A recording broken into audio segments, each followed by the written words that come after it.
Mon cher enfant, avant de comprendre notre vocation à l'unité, nous devons lever les yeux vers sa source. Le fondement de toute communauté n'est pas un principe moral, mais une réalité divine. De toute éternité, avant qu'une seule étoile ne soit lancée dans l'espace, existait une communauté parfaite, dynamique et joyeuse. La Sainte Trinité, le Père, le Fils et le Saint-Esprit. Il ne s'agit pas d'un comité de 3 individus séparés. C'est une périchorèse, une danse divine d'amour mutuel, de don de soi et d'habitation réciproque. Le Père se donne éternellement dans l'amour au Fils. Le Fils reçoit cet amour et glorifie le Père en une réponse parfaite. Le Saint-Esprit est le lien vivant de cet amour, le souffle et l'énergie qui circulent entre eux. Il n'y a pas d'isolement, pas de compétition, pas d'égoïsme, seulement l'échange incessant et joyeux d'une vie partagée. Dieu n'est pas solitude, Dieu est famille, il est relation en son essence même. C'est pourquoi lorsque la Bible dit que Dieu a créé l'homme et la femme à son image, Genèse 1, 27, elle parle avant tout de cette capacité et de ce besoin fondamental d'être en relation, de vivre dans l'amour et le don. La solitude, pour l'humain, est contre nature, car elle va à l'encontre de l'image trinitaire gravée dans son âme. Le premier mandat donné à l'humanité fut un mandat de communion. Soyez féconds, multipliez-vous, remplissez la terre. Genèse 1, 28. Ce n'était pas seulement un ordre biologique, c'était l'invitation à participer à la fécondité créatrice de Dieu, à étendre la sphère de la relation aimante, à faire de toute la terre un reflet de la communauté trinitaire. Le jardin d'Éden n'était plus qu'un parc. C'était le premier sanctuaire de cette unité.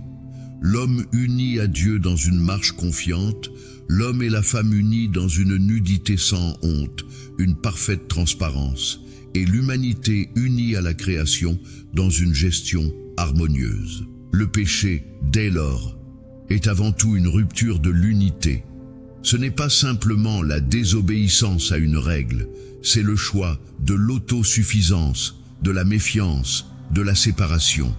Le non d'Adam et Ève est d'abord un retrait de la communion avec Dieu. Immédiatement, ses conséquences se propagent comme une fissure dans une vitre. La honte et le blâme brisent l'unité entre l'homme et la femme que tu as mise auprès de moi. Genèse 3, 12. La rivalité et la violence détruisent l'unité entre frères, Caïn et Abel.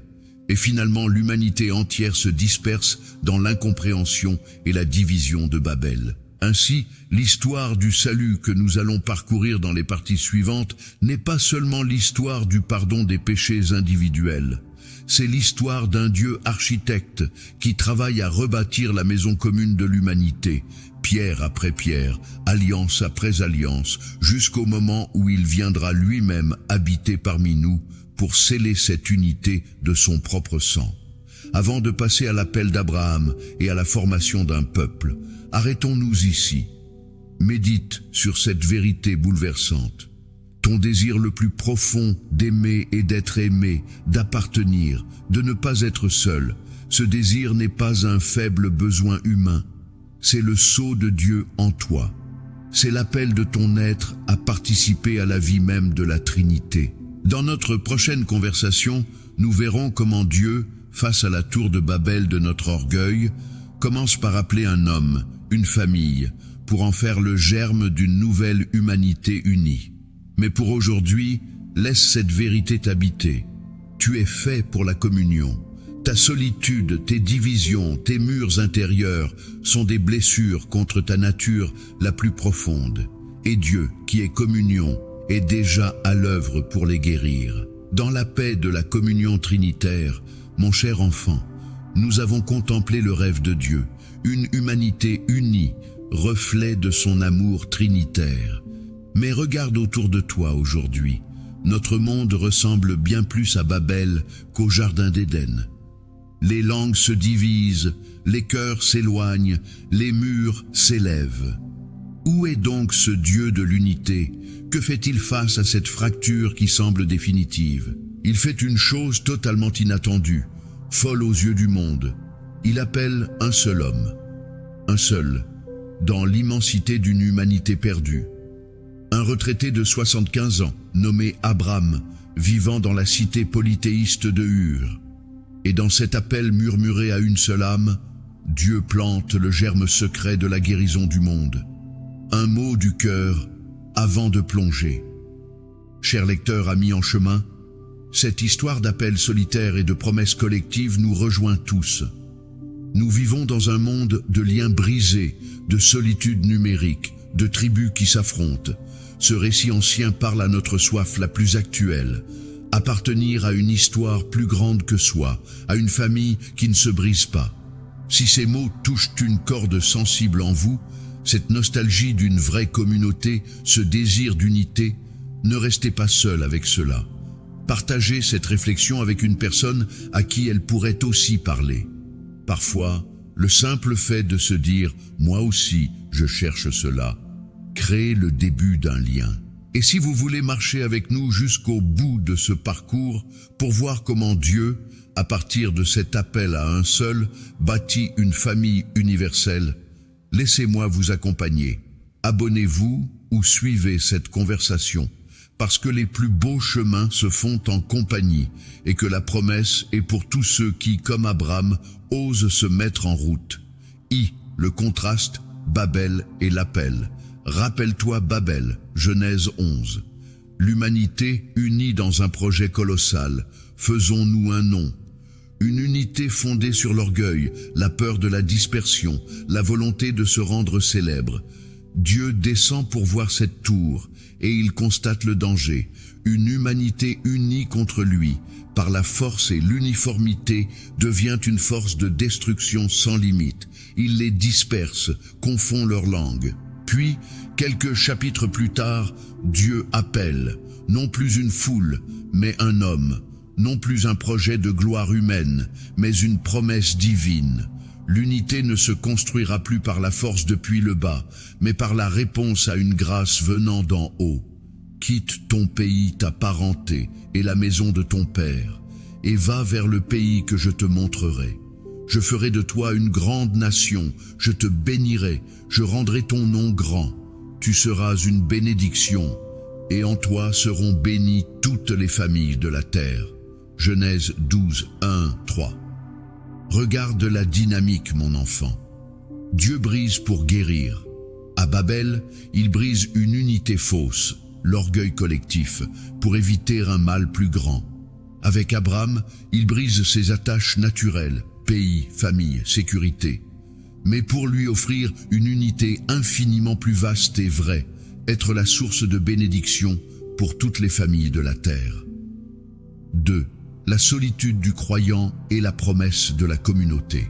Abraham obéit, il part, seul avec sa femme Saraï et son neveu Lot. Il marche vers l'inconnu.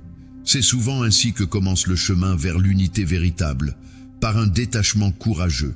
Il faut parfois quitter les petites unités réconfortantes mais closes, les clans, les préjugés familiaux, les cercles d'opinion, pour répondre à l'appel d'une unité plus large. La solitude d'Abraham est sacrée. C'est le creuset où Dieu forge une foi personnelle, une confiance radicale.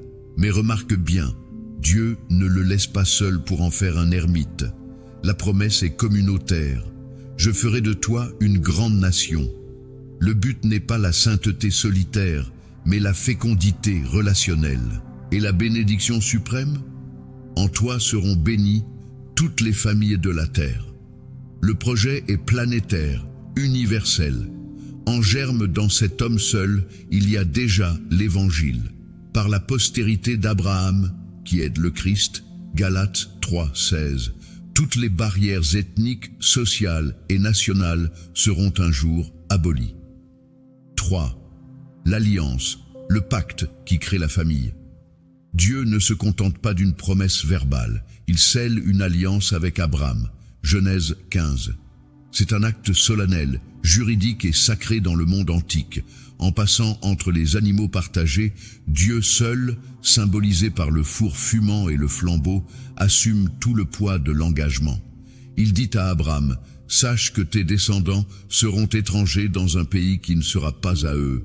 Mais à la 4e génération, ils reviendront ici. » Dieu s'engage envers un peuple qui n'existe pas encore. Il se lie à une communauté future. C'est l'acte de fondation de la famille de Dieu. Abraham devient Abraham, père d'une multitude. Genèse 17, 5. Sa foi solitaire donne naissance à une réalité collective, un peuple élu, non pour un privilège exclusif, mais pour une mission sacerdotale, être le médiateur de la bénédiction de Dieu pour toutes les nations. 4. Le signe de l'unité, la circoncision du cœur. Le signe visible de cette alliance est la circoncision, Genèse 17. Un signe dans la chair marquant l'appartenance au peuple. Mais déjà, les prophètes dévoileront que le vrai signe est intérieur. Circoncisez votre cœur, Jérémie 4, 4. Le vrai lien qui unit n'est pas un marquage ethnique ou racial, mais une conversion du cœur, une ouverture à Dieu et aux autres. C'est ici que la graine de l'universalité est déjà plantée. Si l'alliance commence avec une famille, un peuple, son signe véritable pointe déjà vers quelque chose qui dépasse la chair et le sang. Il pointe vers une unité spirituelle. V. Leçon pour nous. Être un Abraham. Aujourd'hui, que nous dit cet appel fondateur pour notre quête d'unité aujourd'hui? 1. L'unité commence par une réponse personnelle. Avant de vouloir unir les autres, il faut entendre l'appel à quitter ses sécurités égoïstes, ses préjugés, ses peurs de l'autre. Es-tu prêt à faire le premier pas vers celui qui est différent? 2. La vraie communauté naît d'une promesse partagée, pas seulement d'affinité naturelle. Le peuple de Dieu n'est pas un club de gens qui se ressemblent. C'est une famille créée par une alliance commune avec Dieu, unie par une même espérance. Le but est toujours tourné vers les autres. Abraham est béni pour être bénédiction. Notre recherche d'unité dans nos paroisses, nos groupes, nos familles est malade si elle devient un cercle fermé, un entre-soi chaleureux mais exclusif. La question est, notre unité rend-elle le Christ attractif aux autres? Est-elle une bénédiction pour le quartier, la ville? 4. Dieu utilise le petit pour atteindre le grand, un homme, une famille, puis un peuple. N'attends pas des mouvements de foule pour agir. Commence par être, là où tu es, un artisan de paix, un bâtisseur de ponts dans ta propre sphère d'influence. Mon enfant, Dieu n'a pas abandonné son rêve d'unité. Il y travaille patiemment depuis des millénaires. Il a commencé avec un cœur fidèle. Il veut continuer avec le tien. Et l'histoire ne s'arrête pas là. Cette famille d'Abraham, comment grandit-elle? Quelle crise traverse-t-elle? Comment se prépare-t-elle à accueillir celui qui fera de deux peuples un seul? Éphésiens 2, 14. C'est ce que nous verrons dans notre prochaine partie, l'exode de l'esclavage à la communauté de l'Alliance. Comment Dieu forge-t-il un peuple à partir d'esclaves? Comment les épreuves partagées deviennent-elles le ciment d'une identité commune? En attendant, regarde ta propre vie. Quel est le pays que Dieu te demande de quitter pour avancer vers une unité plus vraie? Vers quelle terre promise de relations réconciliées et fécondes t'appelle-t-il? Dans l'espérance du Père de tous les croyants, mon cher enfant, nous avons vu naître une famille, un peuple, par la promesse faite à un seul homme. Mais voilà qu'au fil des siècles, cette famille grandit en Égypte et devient esclave. Le rêve d'unité semble enseveli sous les briques et la paille, écrasé par le fouet des oppresseurs. Le peuple de la promesse n'est plus qu'une masse anonyme, exploitée et divisée par la souffrance. Comment, à partir de cet état de fragmentation et de désespoir, Dieu va-t-il forger une véritable communauté? Comment transforme-t-il des esclaves en un peuple libre et leur mentalité d'esclaves en un cœur de frères? C'est dans le creuset brûlant du désert que la réponse se révèle. L'Exode est bien plus qu'une aventure épique de libération nationale. C'est le manuel divin de formation communautaire. Chaque étape, chaque épreuve, Chaque don de Dieu nous enseigne comment passer du moi isolé et survivant au nous solidaire et responsable. Un mot sur la construction de ponts. Chers lecteurs, amis qui cherchent peut-être ta propre libération, l'histoire de l'Exode est notre histoire à tous. Nous portons en nous des chaînes intérieures, peur, amertume, isolement, et nous aspirons à marcher vers une terre promise de relations vraies et libres. Si ce récit ancestral fait écho à votre propre désir de sortir de l'esclavage pour entrer dans une communauté vivante, vous n'êtes pas seul dans cette marche. Cette série cherche à être un phare sur le chemin. Partagez cette étape avec quelqu'un qui lutte aussi pour sortir de sa propre Égypte. Parfois, savoir que d'autres marchent avec nous donne le courage d'avancer. Et pour ne pas marcher dans le désert sans guide, pour recevoir les prochaines étapes de ce parcours vers l'unité, rejoignez cette conversation. Abonnez-vous ou suivez cette série, parce que la terre promise de la communion n'est jamais atteinte seule, mais en peuple. La libération, le premier acte d'unité. Dieu commence par entendre le cri. J'ai vu la misère de mon peuple qui est en Égypte. J'ai entendu son cri à cause de ses oppresseurs. Je suis descendu pour le délivrer. Exode 3, 7, 8. La première graine de l'unité future est semée ici. Une souffrance partagée et un sauveur commun. Dieu ne libère pas des individus isolés. Il libère un peuple. La Pâque avec le sang de l'agneau sur les portes est un rite communautaire. Chaque famille mange l'agneau ensemble, se tenant prête à partir. La délivrance est personnelle, chaque premier-né est épargné, mais elle est vécue dans le cadre de la famille, de la communauté. La sortie d'Égypte est un acte d'unité collective. Des centaines de milliers de personnes de conditions différentes marchent d'un même pas, suivant la même colonne de nuée et de feu. Le premier lien qui les unit est un lien négatif. Ils fuient ensemble le même oppresseur. C'est un début, mais c'est fragile.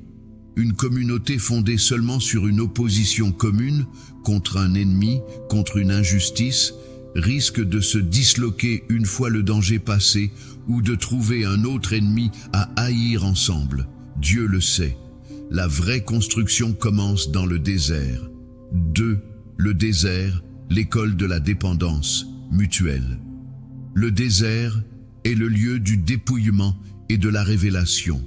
Privés de leur sécurité égyptienne, même amère, les Hébreux sont nus face à leurs besoins fondamentaux, eau, nourriture, protection. Et c'est là que Dieu les éduque à la communauté. La manne, l'économie du don et du partage. Exode 16. Chaque matin, une nourriture miraculeuse tombe du ciel, mais avec une règle stricte, que chacun en ramasse selon ce qu'il peut manger. Vépron 16. Si quelqu'un en prend trop, cela pourrit. Si quelqu'un n'en prend pas assez, il n'y en a pas en réserve. Le miracle est collectif et quotidien. La leçon? La vraie providence ne s'accumule pas égoïstement. Elle se reçoit chaque jour, dans la confiance et dans le respect des besoins des autres. La manne apprend la mesure et la confiance commune en celui qui pourvoit. C'est un anti-Égypte. Là-bas, on accumulait pour Pharaon. Ici, on reçoit juste ce qu'il faut, en dépendants égaux du même Père. 2. L'eau du rocher et le soutien de Moïse. Exode 17. À Réphidim, le peuple meurt de soif. Ils murmurent contre Moïse, sont prêts à le lapider. Moïse crie à Dieu. L'Éternel lui dit: passe devant le peuple, tu frapperas le rocher et il en sortira de l'eau. Vépin 5, 6. L'eau jaillit pour tous. Mais l'épisode suivant est encore plus révélateur. Lors du combat contre Amalek, Moïse monte sur la colline avec le bâton de Dieu. Quand il lève les mains, Israël domine. Quand il les baisse, Amalek domine. Aaron et Our voient cela. Ils ne prient pas à sa place. Ils ne combattent pas à sa place. Ils viennent soutenir ses bras, l'un d'un côté, l'autre de l'autre, jusqu'au coucher du soleil. V12. La leçon? L'unité, c'est aussi le soutien mutuel dans la faiblesse. Les leaders spirituels, Moïse, sont humains, ils fatiguent. La communauté, Aaron et Our, a pour rôle de les soutenir physiquement et spirituellement. Personne ne se sauve seul. La victoire est collective, fruit d'une chaîne de solidarité. 3. Le Sinaï, la loi, cadre d'une liberté ordonnée. Arrivé au pied du mont Sinaï, le peuple est prêt à recevoir l'âme de sa nouvelle identité, la loi, Exode 20. Les 10 commandements ne sont pas d'abord une liste d'interdits. Ils sont la charte constitutive d'une société libre.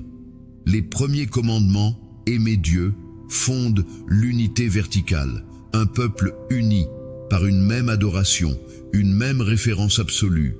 Les commandements suivants, honorer les parents, ne pas tuer, ne pas commettre d'adultère, ne pas voler, ne pas mentir, ne pas convoiter, fondent l'unité horizontale.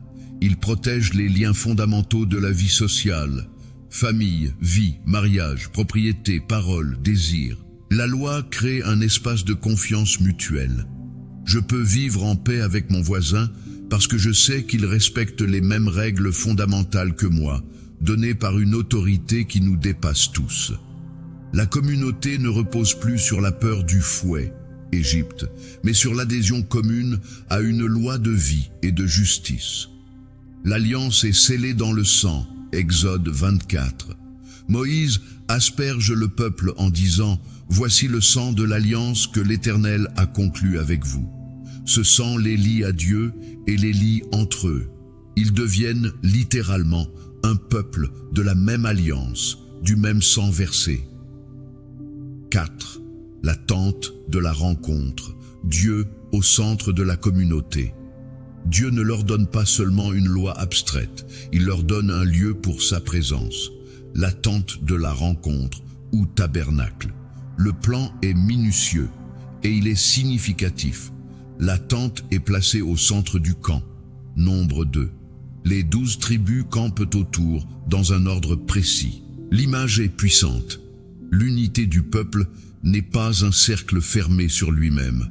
Elle est un cercle ouvert, organisé autour d'un centre commun, la présence de Dieu. C'est lui qui rassemble, qui ordonne, qui donne son identité et sa cohésion. Sans ce centre vivant, les tribus ne seraient qu'une collection de clans rivaux. V. Leçon pour notre désert 1. La vraie communauté se forge dans l'épreuve partagée, mais pas n'importe comment. Quand cette épreuve nous rend dépendants de Dieu et interdépendants les uns des autres.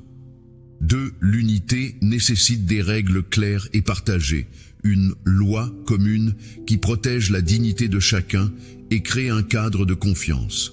Dans nos familles, nos groupes, nos églises, avons-nous ces commandements essentiels de respect, d'écoute, de fidélité. 3. Le leader ne doit pas porter seul le fardeau. Comme Aaron et Our, nous sommes appelés à soutenir les bras de ceux qui nous guident par la prière, l'encouragement et le partage des responsabilités. 4. Dieu doit être au centre, pas à la périphérie. Toute tentative d'unité purement humaine autour d'un projet, d'une idéologie ou d'un charisme finira par se diviser ou devenir oppressive. Seule la présence du Dieu d'amour au centre peut unir sans écraser et diversifier sans disperser. Mon enfant, nous sommes tous, d'une certaine manière, en chemin dans le désert. Nos communautés chrétiennes sont ce camp fragile autour de la tente. Nous murmurons, nous nous disputons pour la manne. Nous avons soif. Mais rappelle-toi, c'est dans ce désert-là, avec toutes ces crises, que Dieu est en train de faire de nous un peuple et non plus une foule d'esclaves. Et ce peuple, une fois constitué, va-t-il rester un cercle fermé? Va-t-il oublier la promesse faite à Abraham de bénir toutes les familles de la terre? C'est la grande question que nous aborderons dans la prochaine partie, les prophètes, la vision d'une unité universelle. Comment des hommes inspirés ont-ils rappelé à Israël que son élection était un sacerdoce pour le monde? Et comment ont-ils annoncé un jour où les nations, elles aussi, se joindraient à ce peuple de l'Alliance? En attendant, regarde ton campement. Qu'est-ce qui est au centre? Et comment peux-tu, aujourd'hui, soutenir les bras fatigués de quelqu'un qui guide ou recevoir le soutien d'un frère, d'une sœur? Dans la marche commune vers la terre promise, mon cher enfant, nous avons vu naître un peuple au creuset du désert, uni par une loi et une alliance. Mais un danger guette toute communauté qui se sait élue, celui de se replier sur elle-même, de transformer sa bénédiction en privilège, son identité en forteresse. Israël, installé en terre promise, n'y échappera pas. Face au roi, aux injustices sociales et aux tentations idolâtres, Dieu envoie ses prophètes, et leur message est révolutionnaire. Ils ne sont pas seulement les gardiens de la morale individuelle, ils sont les témoins obstinés du rêve originel de Dieu. Alors que le peuple se durcit dans un nationalisme étroit, les prophètes, avec une audace qui leur coûtera souvent la vie, ouvrent des fenêtres sur un horizon infini. Ils rappellent que l'alliance du Sinaï n'abolit pas la promesse faite à Abraham. Elle l'accomplit en la précisant et en pointant vers son accomplissement ultime, bien au-delà des frontières d'Israël. Aujourd'hui, nous écoutons ces voix brûlantes qui, au milieu des crises, maintiennent allumée la flamme d'une unité qui embrasserait l'humanité entière. Un mot sur les visionnaires.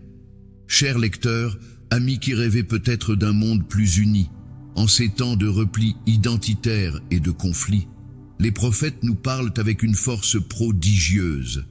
Ils nous rappellent que la foi n'est pas un refuge pour quelques-uns, mais une lumière pour tous. Si leur vision d'une humanité réconciliée fait battre votre cœur, vous n'êtes pas un rêveur isolé. Cette vision est au cœur même du projet de Dieu. Partagez cet espoir avec quelqu'un qui en a besoin. Semez cette graine d'universalité. Et pour continuer à explorer comment ce rêve se concrétise à travers l'histoire du salut jusqu'à son point culminant en Jésus-Christ, restez avec nous. Abonnez-vous ou suivez cette conversation. Les plus belles prophéties sont celles que l'on accueille et que l'on porte ensemble. Le prophète, gardien des deux alliances. Le prophète est un homme déchiré.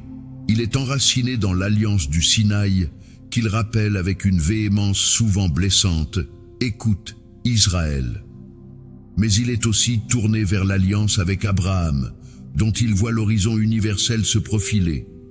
Son rôle est de tenir ensemble ces deux pôles, empêchant que le premier, l'élection, n'étouffe le second, la bénédiction pour toutes les nations. Quand le peuple dit « Nous sommes le peuple élu, le temple de l'Éternel est parmi nous, donc tout va bien », le prophète tonne « Ce n'est pas le temple qui vous sauvera, mais la justice ». Jérémie 7. L'élection n'est pas un statut confortable, c'est une responsabilité missionnaire. Si Israël manque à sa vocation de justice et de droiture, il trahit son essence même et rend vain le signe de sa différence. 2. La critique des fausses frontières. Les prophètes s'attaquent avec une vigueur incroyable aux frontières que les hommes élèvent entre nous et eux, frontières que Dieu, lui, ne voit pas. 1. L'idolâtrie, la pire des séparations. Le premier péché qui brise l'unité est l'idolâtrie. Pas seulement parce que c'est un culte rendu à un faux Dieu, mais parce qu'un Dieu fait à l'image d'une.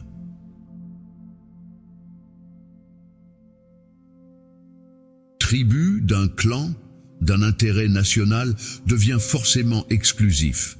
Il justifie la haine de l'étranger, la xénophobie.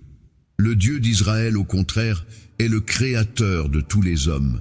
N'avons-nous pas tous un seul Père?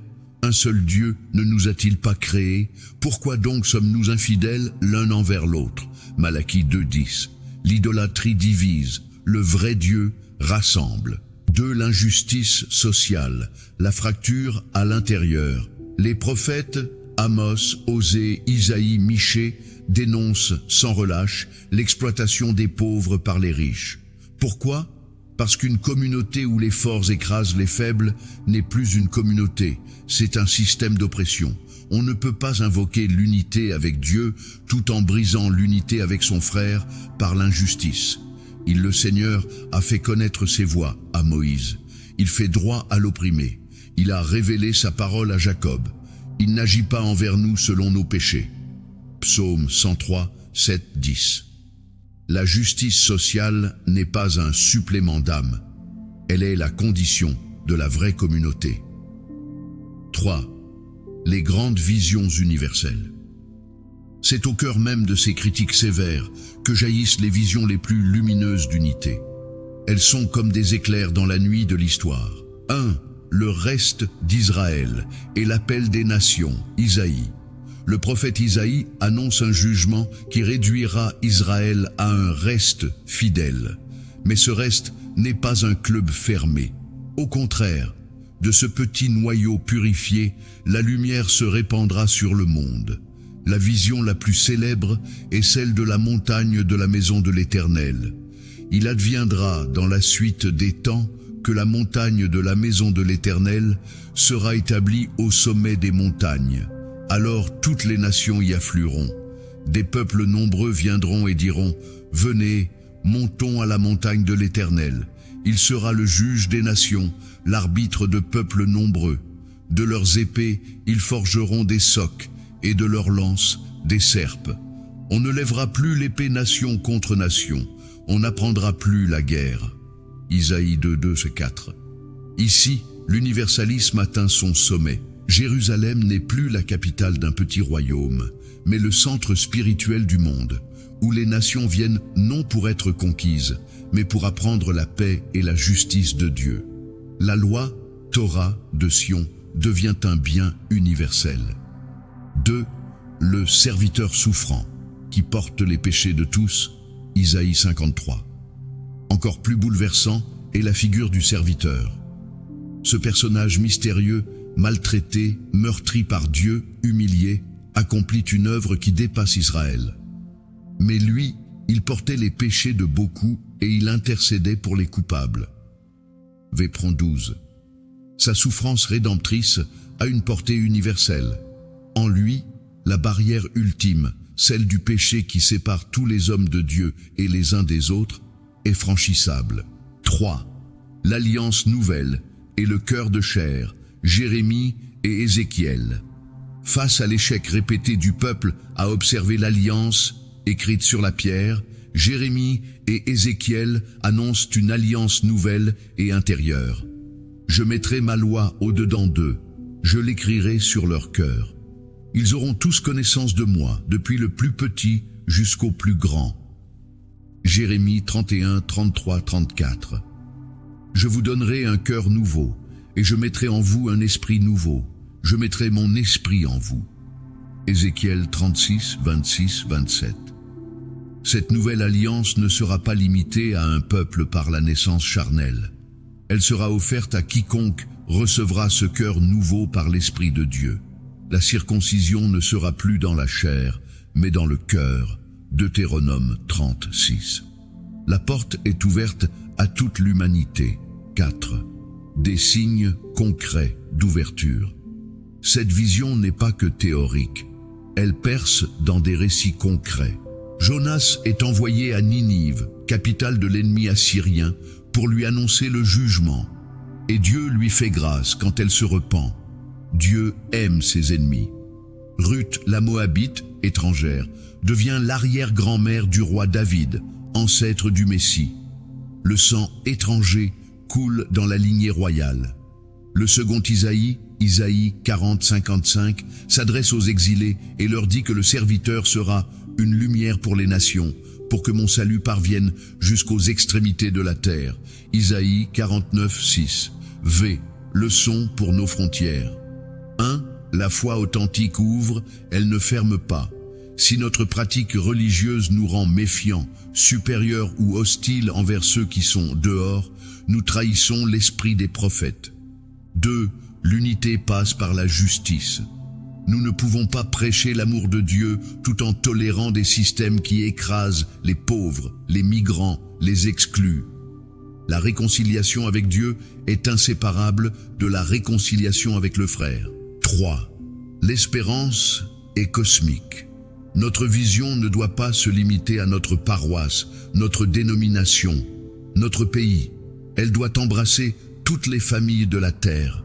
Nous devons prier, penser et agir avec cette catholicité, universalité d'esprit. Mon enfant, les prophètes ont préparé les cœurs à une révolution.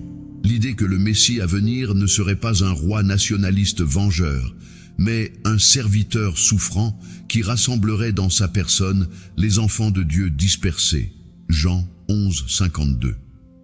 Ils ont labouré le terrain du cœur humain, plein de pierres d'orgueil et de murs de séparation, pour qu'y soit semée la graine de l'Évangile. Et c'est précisément ce que nous verrons dans la prochaine partie, la plus centrale de toutes. Jésus-Christ, l'effondrement du mur de la haine. Comment, en sa personne, il n'y a plus ni juif, ni grec, ni esclave, ni libre, ni homme, ni femme. Galates 3, 28. Comment sa croix est-elle le pivot de l'unité universelle? En attendant, examine les frontières de ton propre cœur. Quel « eux » y a-t-il encore? Et comment la parole prophétique t'invite-t-elle à les franchir? Dans l'attente du rassemblement de tous en un, mon cher enfant, toutes les prophéties, toutes les attentes, toutes les larmes et les espérances de l'ancienne alliance convergent maintenant vers un seul point de l'histoire. Un homme né dans l'obscurité d'une étable, à Bethléem. En lui, le rêve de Dieu pour l'unité n'est plus une vision lointaine, mais une présence charnelle. En lui, le nous fracturé de l'humanité trouve enfin son centre de gravité, son pont vivant, son chef d'œuvre. Jésus-Christ n'est pas venu ajouter une nouvelle religion aux autres. Il est venu accomplir l'aspiration la plus profonde de toute religion véritable, réconcilier l'humanité avec Dieu et, par là même, réconcilier les hommes entre eux. Sa vie, sa mort et sa résurrection sont l'acte décisif par lequel Dieu fait s'effondrer le mur de la haine qui séparait les peuples. Éphésiens 2, 14. Aujourd'hui, nous contemplons celui en qui l'unité cesse d'être un idéal pour devenir une personne. Un mot sur le centre de tout. Chers lecteurs, amis en recherche d'unité vraie, nous arrivons au cœur battant de notre foi. Si les divisions du monde vous attristent, si vous aspirez à une fraternité qui transcende tous les clivages, alors regardez à Jésus. En lui seul, les paradoxes s'unifient, la justice et la miséricorde, la vérité et la grâce, la sainteté et l'accueil.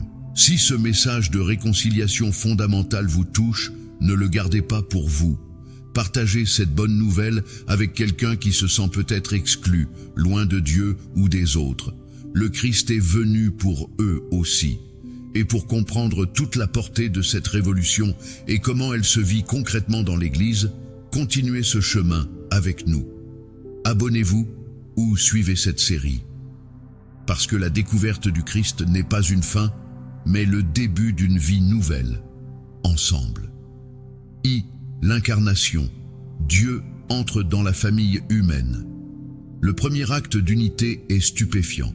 Le Verbe éternel, par qui tout a été créé, s'est fait chair, et il a habité parmi nous. Jean 1, 14. Dieu ne reste pas dans la transcendance à lancer des décrets d'unité. Il entre dans la division. Il assume la condition humaine dans tout ce qu'elle a de particulier, un homme juif du 1er siècle, et d'universel, la vulnérabilité, la croissance, les liens familiaux. En devenant un membre concret de la famille humaine, il sanctifie tous les liens humains et révèle que chaque personne, quelle que soit sa race, sa culture ou son statut, porte une dignité infinie, celle d'être une créature capable d'accueillir Dieu lui-même. 2. Le ministère de Jésus, les frontières franchies. Toute la vie publique de Jésus est une démonstration pratique de la nouvelle humanité qu'il inaugure. Il traverse sans cesse les frontières sociales, religieuses et morales de son temps. 1. La Samaritaine, Jean 4. Un double tabou franchi, celui de parler longuement à une femme en public et celui d'avoir un contact avec un Samaritain, considéré comme hérétique et impur. Jésus lui révèle qu'un temps vient où l'adoration ne se fera ni sur cette montagne ni à Jérusalem, mais en esprit et en vérité. Le vrai lieu de l'unité avec Dieu n'est plus un lieu géographique ou ethnique, c'est le cœur renouvelé par l'Esprit. 2. Le centurion romain, Matthieu 8, et la foi du syro-phénicienne, Marc 7. Des païens, des occupants militaires, Jésus loue leur foi, qu'il n'a pas trouvée en Israël. La frontière entre le peuple élu et les nations est poreuse. La foi, et non la naissance, devient le critère. 3. Les publicains et les pécheurs, Luc 15. Jésus fréquente ceux que la société religieuse méprise. Il mange à leur table, geste ultime de communion dans la culture de l'époque. Il montre que le royaume de Dieu est d'abord un festin de grâce pour ceux qui reconnaissent leurs besoins, brisant l'unité factice des justes autosuffisants. 4. Le commandement nouveau, Jean 13, 34. Je vous donne un commandement nouveau. Aimez-vous les uns les autres. Comme je vous ai aimé, vous aussi, aimez-vous les uns les autres. Le fondement de la nouvelle communauté n'est pas une loi externe, mais l'amour reçu du Christ. Son amour sacrificiel devient la mesure et la source de notre amour mutuel. La croix, le lieu où le mur est détruit. C'est sur la croix que l'œuvre d'unité atteint son paroxysme et son accomplissement. Saint Paul l'exprime avec une force théologique inouïe, car c'est lui, le Christ, qui est notre paix. Lui qui, des deux, juifs et païens, n'a fait qu'un, en détruisant le mur de séparation, la haine.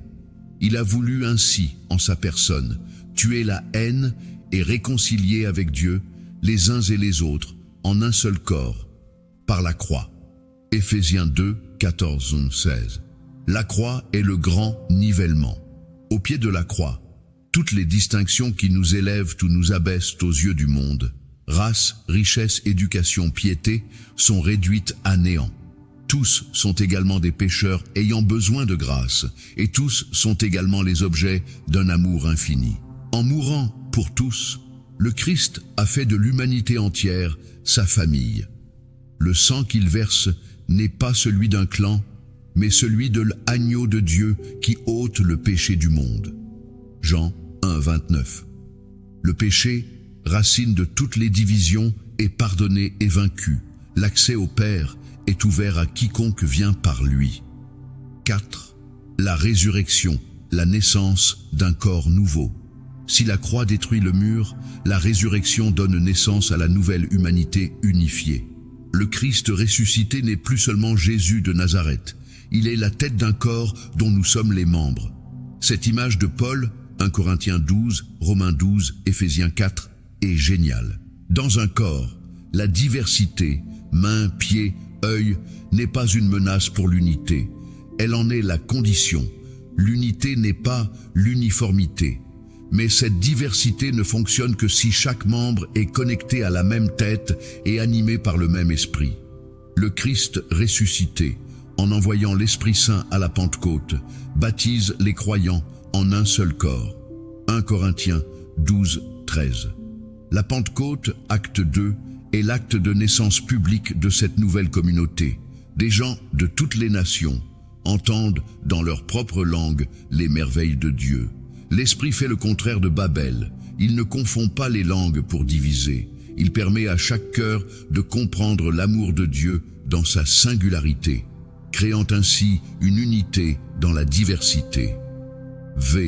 Leçon. Vivre de cette réconciliation. 1. Notre identité première est en Christ. Avant d'être français ou congolais, riche ou pauvre, conservateur ou progressiste, je suis un membre du corps du Christ. Cette identité doit primer sur toutes les autres et transformer notre regard sur les autres membres, aussi différents soient-ils. 2. La réconciliation verticale avec Dieu et horizontale avec les autres sont inséparables. On ne peut pas prétendre aimer Dieu qu'on ne voit pas si l'on est son frère qu'on voit. 1 Jean 4:20. L'Eucharistie, sacrement de l'unité, est à la fois communion au Christ et communions les uns aux autres. 3. L'Église est le sacrement de cette unité. Elle est, dans le plan de Dieu, le signe visible et l'instrument de l'unité du genre humain, Lumen Gentium 1. Elle doit donc constamment lutter contre les péchés qui la divisent, cléricarisme, esprit de clan, préjugés, pour refléter plus fidèlement l'unité trinitaire. 4. L'unité est un don à recevoir et une tâche à accomplir. Le Christ a fait de nous un seul peuple. Éphésiens 2, 14. C'est un fait acquis, mais nous devons nous appliquer à garder l'unité de l'esprit par le lien de la paix. Éphésiens 4, 3. C'est un travail quotidien de patience, d'humilité, de douceur. Mon enfant, en Jésus-Christ, le plus grand obstacle à l'unité, l'inimitié entre Dieu et l'homme à cause du péché, a été définitivement levé. Le chemin est ouvert. Nous ne sommes plus condamnés à vivre en tribus rivales. Nous sommes invités à devenir ensemble la famille de Dieu. Mais comment cette famille se construit-elle concrètement dans le temps et l'espace? Comment l'Esprit Saint guide-t-il cette communauté naissante à travers les cultures et les siècles? C'est ce que nous explorerons dans la prochaine partie. L'Église, le sacrement de l'unité dans le monde. Comment les premiers chrétiens ont-ils vécu cette révolution? Et qu'est-ce que cela signifie pour nous aujourd'hui? En attendant, regarde autour de toi. Qui est-ce que tu considères, consciemment ou non, comme étant de l'autre côté du mur? Et comment la croix du Christ te demande-t-elle de poser un geste de réconciliation, aussi petit soit-il? Dans la paix de celui qui est notre paix, mon cher enfant, le Christ a détruit le mur, l'Esprit a été répandu, une nouvelle famille est née. Mais cette famille, comment va-t-elle vivre, grandir et témoigner dans l'histoire concrète des hommes? Dieu ne laisse pas ses enfants dispersés sans maison. Il les rassemble dans une réalité à la fois divine et humaine, fragile et indestructible, l'Église.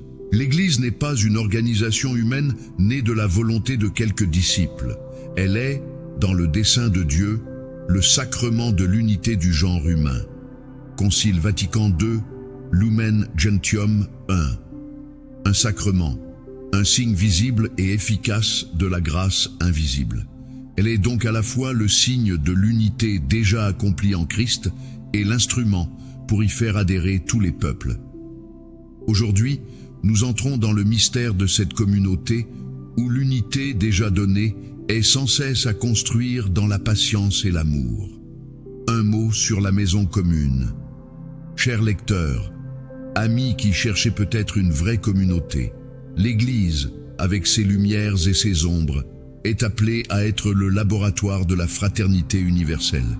Si vous avez été blessé par des divisions dans l'Église, ou si vous aspirez simplement à trouver un lieu où vivre cette unité dans le Christ, sachez que ce rêve est aussi le sien, au plus profond de son être. Si cette vision d'une Église signe d'unité vous parle, ne restez pas seul avec cette soif.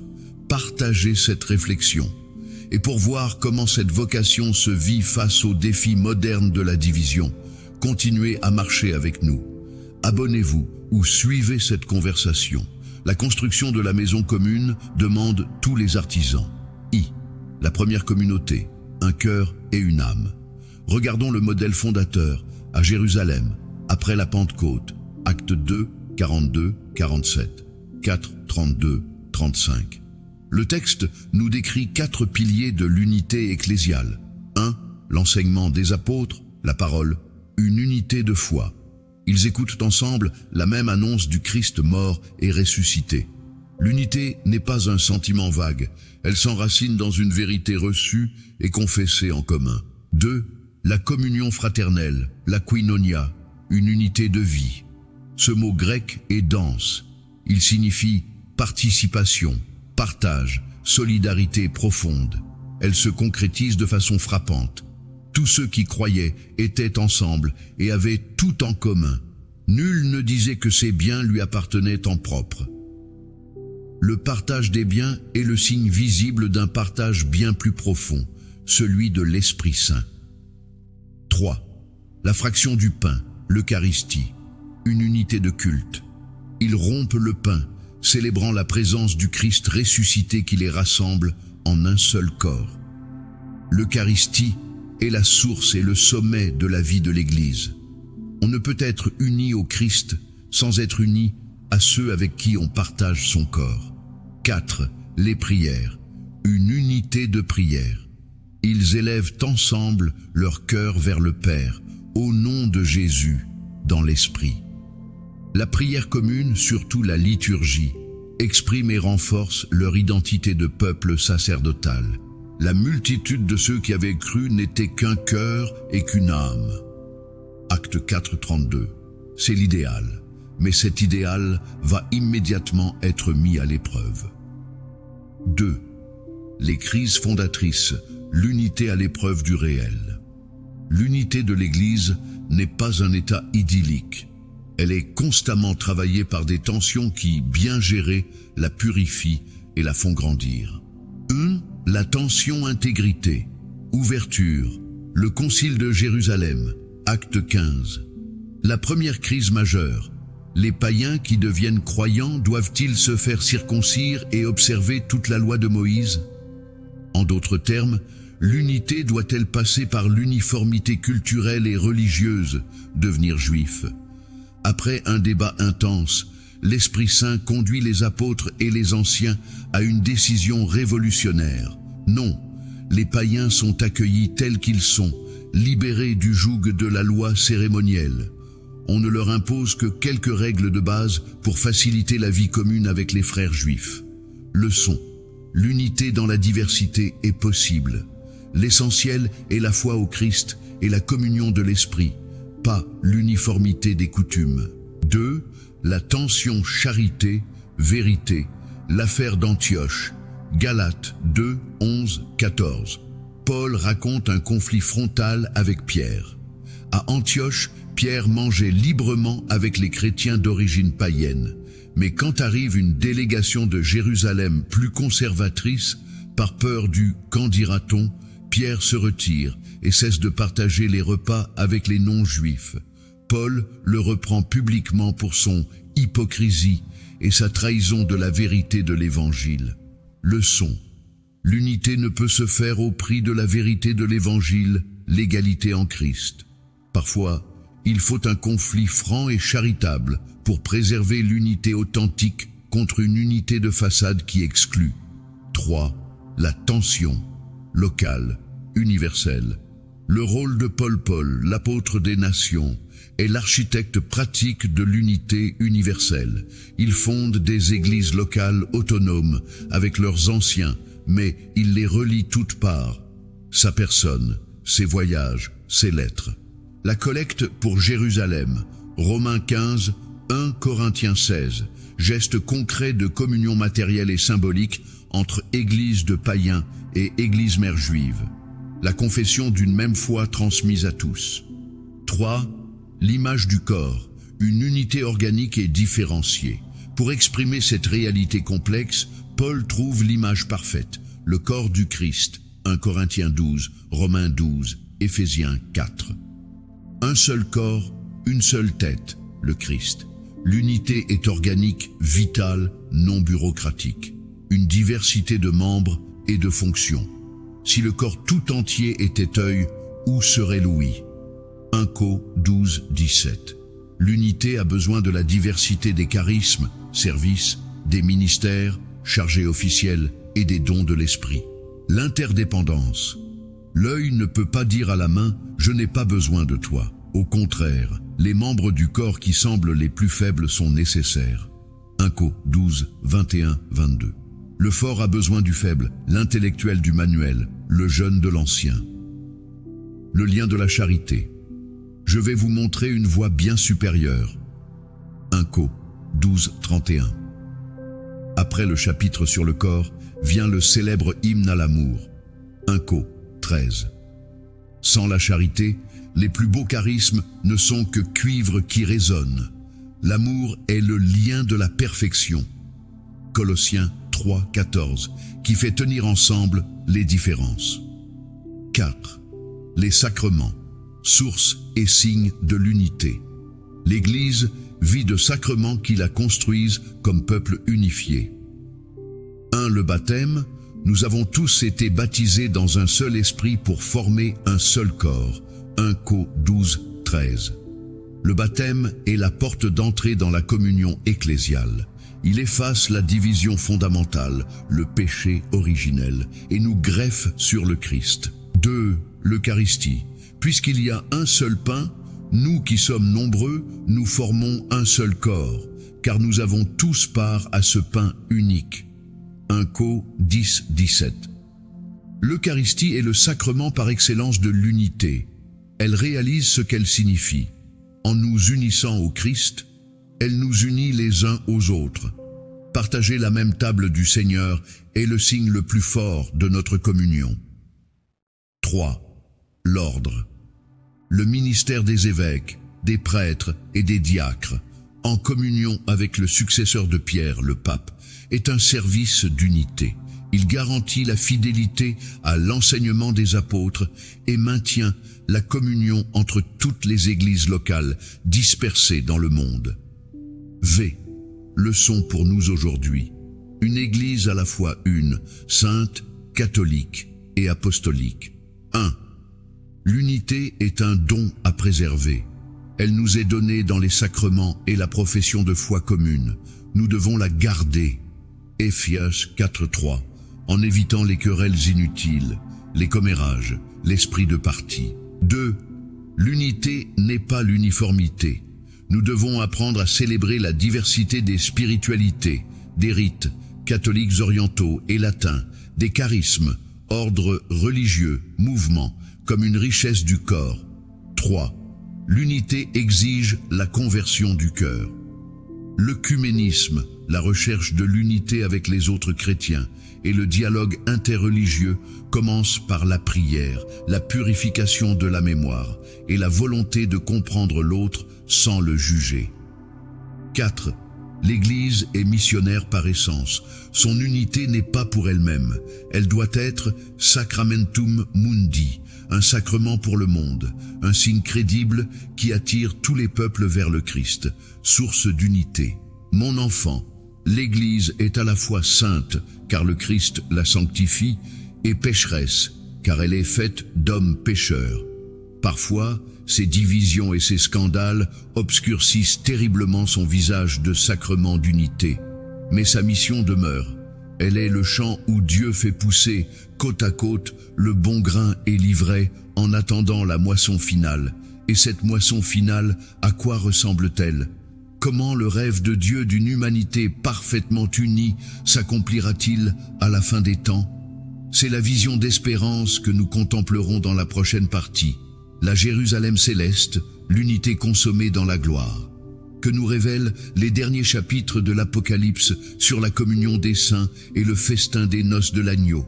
En attendant, regarde ta paroisse, ta communauté.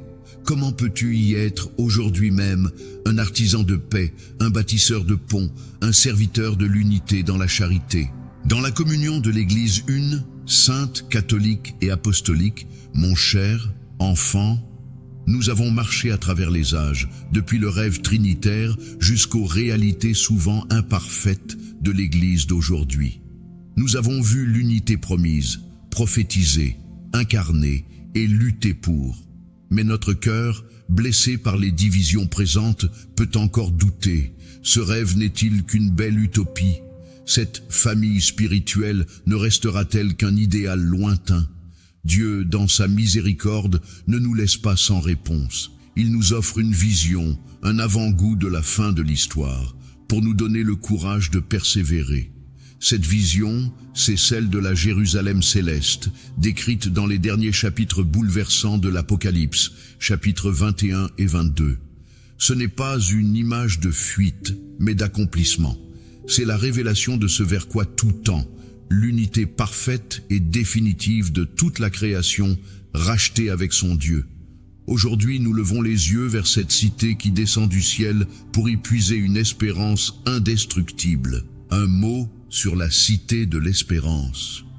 Chers lecteurs, amis peut-être fatigués des divisions, face à la fragmentation de notre monde et même de nos communautés, La vision de la Jérusalem céleste est un antidote puissant au découragement.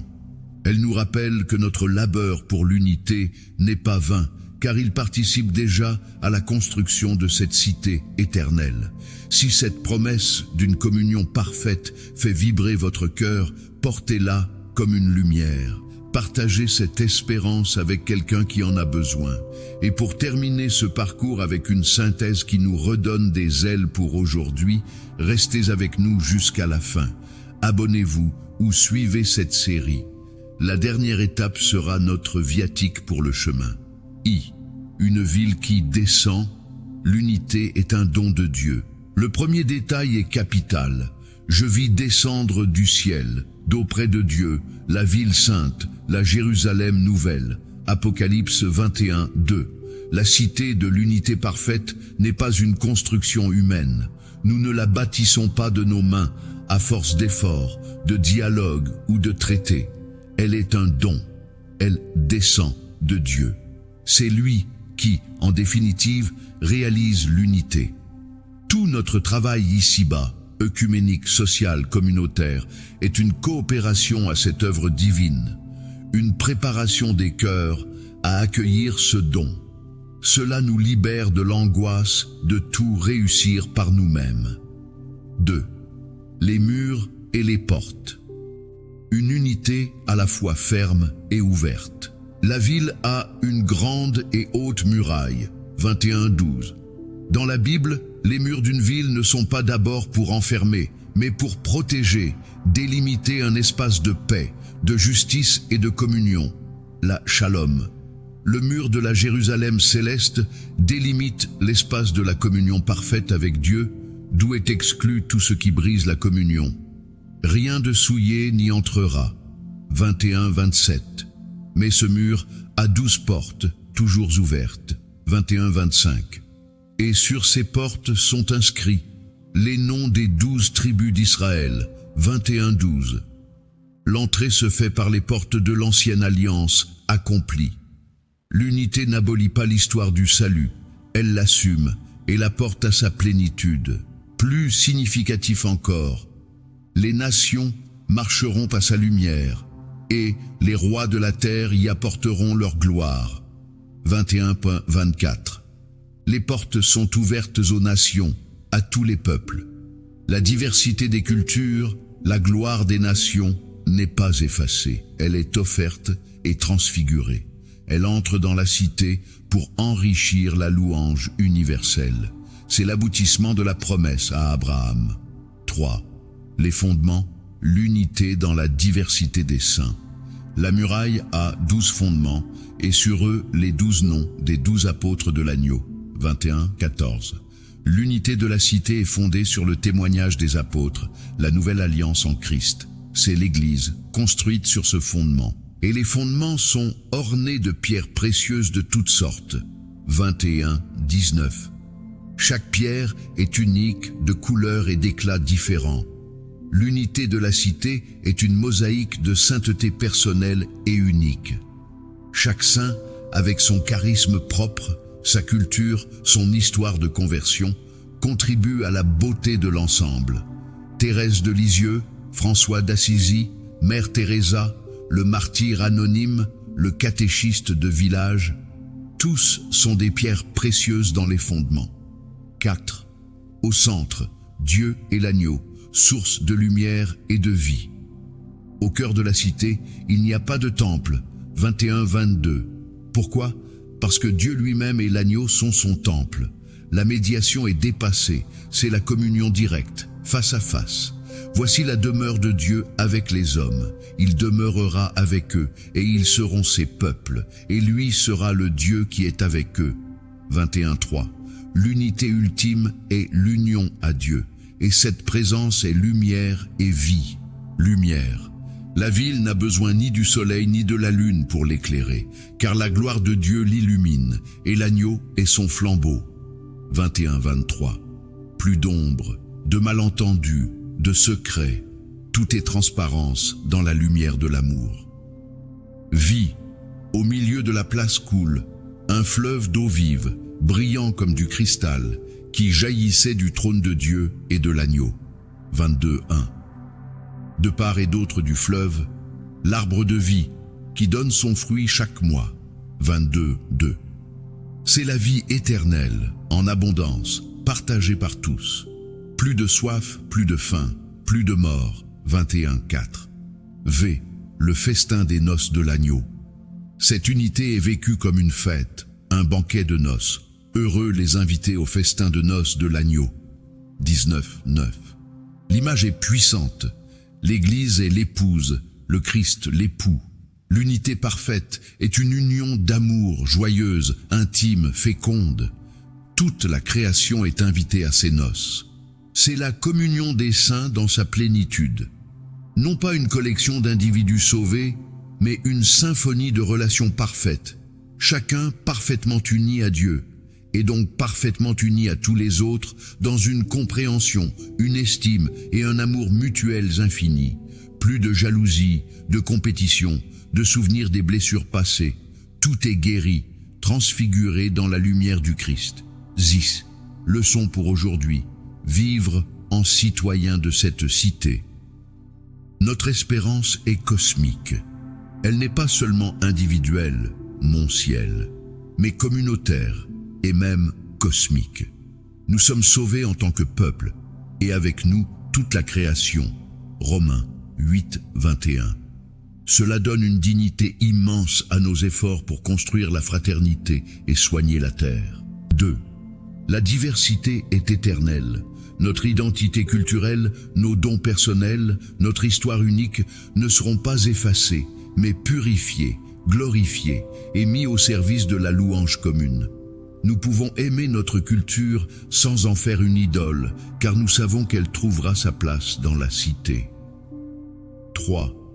La source de l'unité est la vie trinitaire. La Jérusalem céleste est le reflet parfait de la vie du Père, du Fils et de l'Esprit. Toute notre vie communautaire doit tendre à refléter davantage cette communion d'amour, pas de relation de pouvoir, mais de service, pas d'exclusion, mais d'accueil, pas d'uniformité, mais de complémentarité joyeuse. 4. Nos célébrations sont des avant-goûts. Chaque Eucharistie est un morceau du festin des noces de l'agneau. Quand nous communions, nous sommes déjà, vraiment mais de manière encore cachée, en communion avec tous les saints du ciel et de la terre. Vivons nos messes avec cette conscience. 5. Viens, Seigneur Jésus. Apocalypse 22:20. La vision se termine par cette prière ardente. Notre désir d'unité doit s'exprimer dans cette prière pour le retour du Christ qui achèvera toute chose.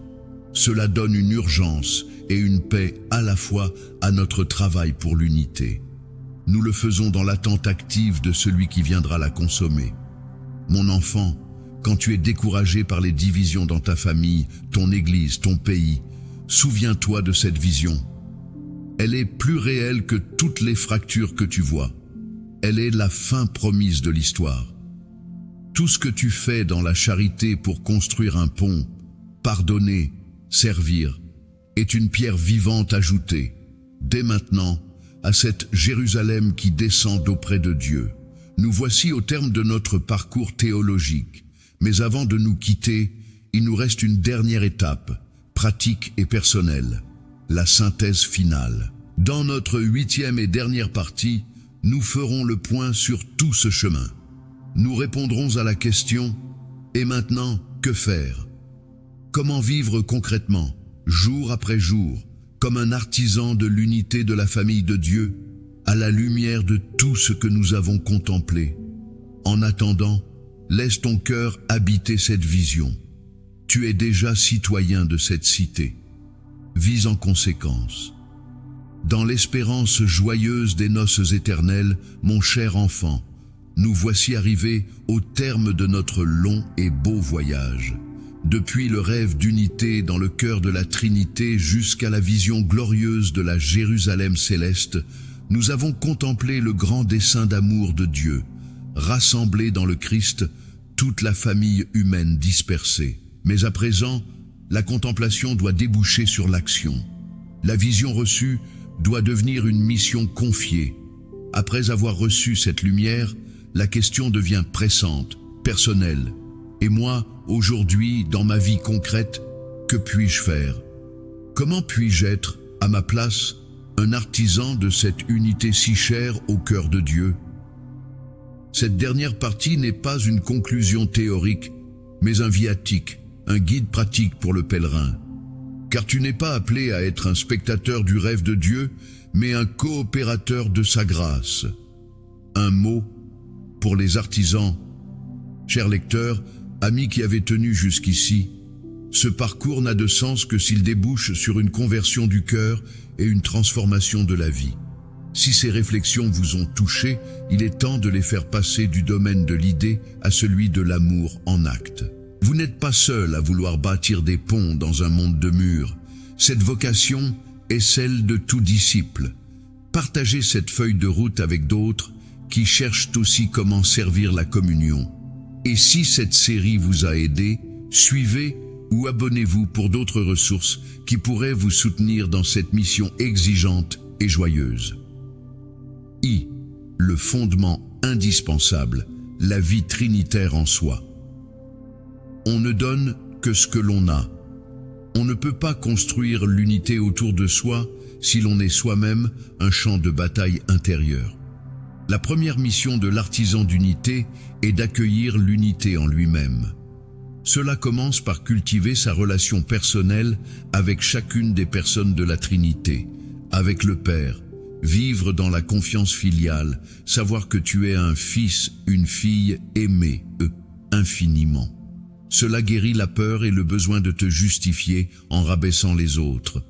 Avec le Fils, marcher à sa suite, contempler sa manière d'accueillir, de pardonner, de servir, l'imiter. Ayez en vous les sentiments qui furent dans le Christ Jésus, Philippiens 2, 5. Avec l'Esprit Saint, l'invoquer chaque jour. Lui qui est le lien d'amour entre le Père et le Fils, c'est lui qui peut unir ce qui en toi est divisé, raison, cœur, désir, volonté, et tisser des liens vrais avec les autres. Demande le don d'unité intérieure. La prière, les sacrements, surtout l'Eucharistie et la réconciliation, la Lectio Divina, sont les outils de cette unification intérieure. Un cœur en paix est un foyer de paix pour les autres. 2. Le cercle le plus proche, la famille, église domestique. C'est le premier et plus exigeant chantier. L'unité universelle se construit d'abord à la maison. Ton conjoint, si tu es marié.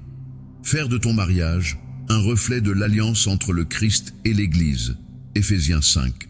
Pratiquer le pardon immédiat, le service mutuel, la prière commune, le dialogue vrai, pas le monologue. Tes enfants, tes parents, écoutez plus que parler. Cherchez à comprendre avant de juger. Créez des rituels familiaux qui tissent du lien. Repas sans écran, une prière simple, une activité partagée. Ta famille élargie, tes amis proches. Être celui qui prend des nouvelles, qui se souvient des anniversaires, qui propose son aide sans attendre qu'on la demande. Désamorcer les commérages.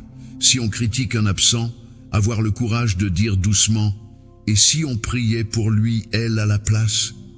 La famille unie est le premier témoignage crédible de l'évangile de la réconciliation. 3. La communauté paroissiale et ecclésiale devenir un liant dans ta paroisse, ton mouvement, ton groupe. 1. Vise l'essentiel. Ne fais pas de la couleur des nappes de l'autel ou du choix des chants un champ de bataille. Centre-toi sur le Christ et la charité. 2. Remarque les isolés. Va vers la personne seule à la messe, le nouveau qui ne connaît personne, l'ancien qui ne peut plus se déplacer. Un sourire, une présentation, une invitation à prendre un café peuvent briser une solitude. 3. Parle bien des autres, surtout en leur absence. Sois un constructeur de réputation, pas un démolisseur. La langue est un petit membre, mais elle peut allumer un grand incendie. Jacques 3, 5. 4. Collabore plutôt que de critiquer. Si tu vois un besoin, catéchèse, visite des malades, entretien des locaux, Propose ton aide au lieu de te plaindre que personne ne fait rien. 5. Respecte et prie pour tes pasteurs. Ils portent un lourd fardeau pour l'unité de la communauté. Soutiens-les par ton obéissance filiale, tes suggestions constructives et ta prière fidèle. Fais. Le monde des relations profanes, le témoin sans frontières. Au travail, dans ton quartier, sur les réseaux sociaux. 1. Sois un professionnel intègre et serviable. La qualité de ton travail et ton esprit d'équipe sont un témoignage silencieux puissant.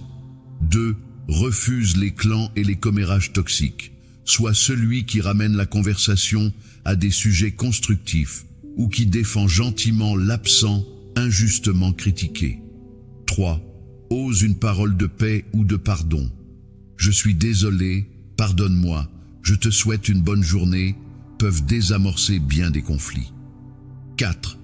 Sur les réseaux sociaux, avant de partager, de commenter ou de liker, demande-toi, est-ce que cela construit? Est-ce que cela unit? Ou cela divise, ridiculise, attise la colère? Sois un diffuseur de beauté, de vérité et de bienveillance. 5. Sers les plus pauvres et les exclus. La charité pratique envers ceux que la société rejette est le plus grand acte d'unité. Elle brise la barrière ultime entre nous, les nantis, et eux, les pauvres. Ce que vous avez fait au plus petit de mes frères, c'est à moi que vous l'avez fait. Matthieu 25, 40. V. Face aux grandes divisions, l'attitude du pont. Face aux divisions politiques, ethniques, religieuses profondes. 1. Écoute pour comprendre, pas pour répondre. Cherche à saisir la peur ou la blessure derrière les positions de l'autre. 2. Résiste à la tentation de diaboliser l'adversaire. Rappelle-toi qu'il est, lui aussi, une créature aimée de Dieu, aussi égaré puisse-t-il te sembler. 3. Affirme tes convictions avec charité et clarté, sans agressivité ni mépris. Tu peux être ferme sur les principes sans être dur envers les personnes. 4. Prie pour ceux avec qui tu es en désaccord et même pour tes ennemis. La prière change d'abord ton propre cœur. 5. Soutiens les initiatives de dialogue et de réconciliation dans ton milieu, si petites soient-elles. Zix, la synthèse en 5 mots, clés. Pour finir, voici 5 mots qui peuvent guider tes pas chaque jour. 1. Prier. Pour l'unité, pour tes frères, pour tes adversaires. 2. Bénir. Par une parole, un sourire, un geste de bonté. Bénir, sans antidote à maudire. 3. Accueillir. L'étranger, l'opinion différente, la critique. 4. Pardonner, sans limite, comme tu es pardonné. 5. Célébrer. La joie des autres, la diversité des dons, l'Eucharistie, source de toute unité. Mon enfant, tu n'es pas appelé à réaliser à toi seul l'unité du genre humain. Tu es appelé à être fidèle, là où Dieu t'a placé, avec les personnes qu'il met sur ton chemin. Sois un pont plutôt qu'un mur, un lien plutôt qu'un nœud, un réconciliateur plutôt qu'un agitateur. N'oublie jamais que celui qui t'appelle à cette œuvre est celui qui a fait de 2 peuples un seul en détruisant le mur de la haine. Éphésiens 2, 14. C'est lui qui agit en toi et à travers toi.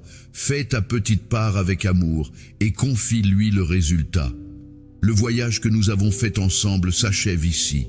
Mais ton propre pèlerinage comme artisan d'unité, lui, ne fait que commencer.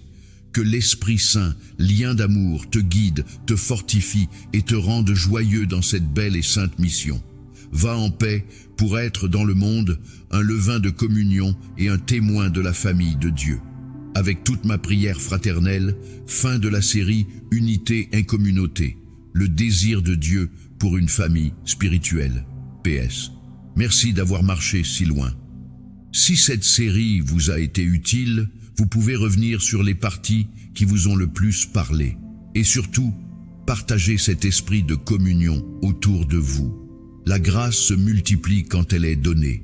Mon cher enfant, Nous avons parlé de fondations, de murs à abattre, de ponts à construire, mais il nous manque encore l'essentiel, le souffle qui anime tout, car l'unité n'est pas d'abord une œuvre de nos mains, mais un don de l'esprit. Elle ne se décrète pas, elle se prie. Avant d'être un projet, elle est une supplication. Avant d'être un programme, elle est une présence accueillie.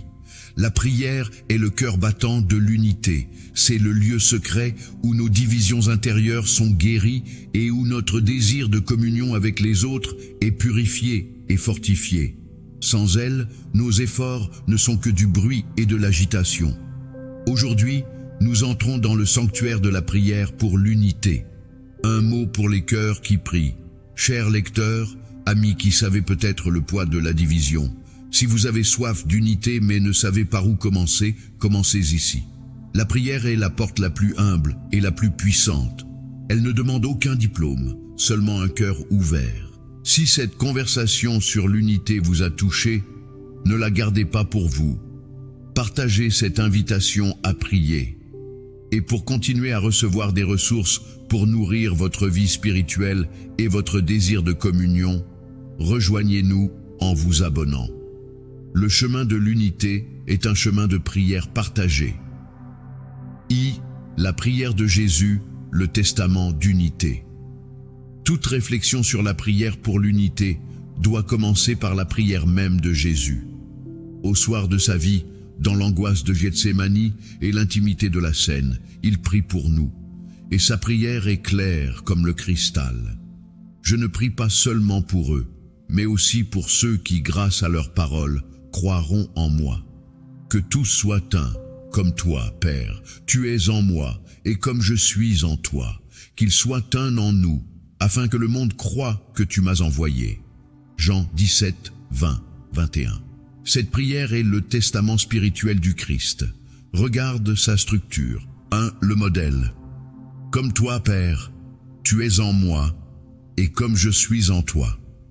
L'unité que Jésus désire pour nous n'est pas organisationnelle ou simplement affective. C'est une unité d'essence, de vie, d'amour, à l'image de la vie trinitaire. Une unité si profonde qu'elle est une participation à la vie même de Dieu. 2. L'étendue. Il prie pour ses disciples présents et pour tous les futurs croyants, donc pour toi, pour moi, pour l'Église de tous les temps et de tous les lieux. 3. Le but missionnaire. Afin que le monde croie. L'unité des chrétiens n'est pas un luxe, elle est le signe crédible de la présence du Christ dans le monde. Nos divisions sont le plus grand scandale, le plus grand obstacle à l'évangélisation. Notre unité, même imparfaite mais recherchée avec sincérité, est une prédication muette et puissante. Jésus a prié pour notre unité. Cela signifie que c'est d'abord l'affaire de Dieu. Notre rôle est d'entrer dans cette prière, de la faire nôtre, de nous y unir. 2. Les formes de la prière pour l'unité. Comment prier concrètement pour l'unité? De plusieurs manières, comme les cordes d'une même harpe. 1. La prière de lamentation et de repentance. Commencez par reconnaître nos péchés contre l'unité. Notre indifférence, nos préjugés, nos paroles dures, notre esprit de clan. Priez comme Daniel. Nous avons péché, nous avons fait le mal. À nous la honte au visage. Daniel 9, 5, 8. Demandez pardon pour la part que nous portons dans les divisions de l'Église et du monde. 2. La prière d'intercession. Présentez à Dieu des personnes ou des situations spécifiques de division. Pour les autres chrétiens, priez pour l'Église orthodoxe, pour les communautés protestantes, pour nos frères et sœurs avec qui nous ne sommes pas en pleine communion. Demandez que l'Esprit les guide et les bénisse. Pour nos ennemis ou ceux avec qui nous sommes en conflit, priez pour ceux qui vous persécutent. Matthieu 5, 44. Nommez la personne dans ta prière. Demandez à Dieu de la bénir, de lui donner sa paix. Cela change d'abord ton propre cœur.